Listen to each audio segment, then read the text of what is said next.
Well, it's official. Missourians will be voting on sports betting, abortion, and the minimum wage in November.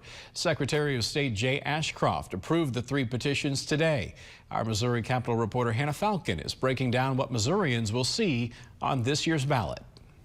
3 Missouri petitions will be vying for your attention on this year's November ballot. Voters can legalize sports betting, restore access to abortion, and raise the minimum wage, plus require paid sick days. Supporters spent months gathering enough signatures to get these issues in front of the voters. What's the next step?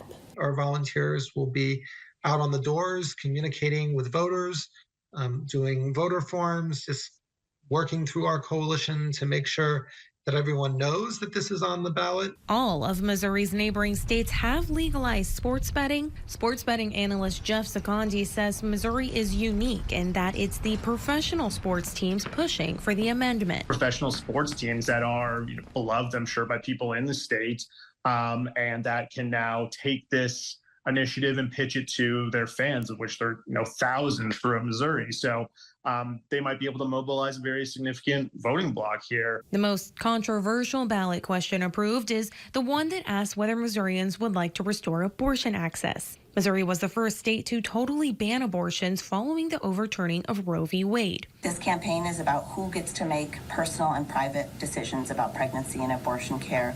You and your loved ones, or out-of-touch politicians. While the other 2 petitions don't have organized opposition, the abortion petition has already faced many challengers, and that will likely continue as we approach November. Reporting in Jefferson City, I'm Hannah Falcon, WGEM News.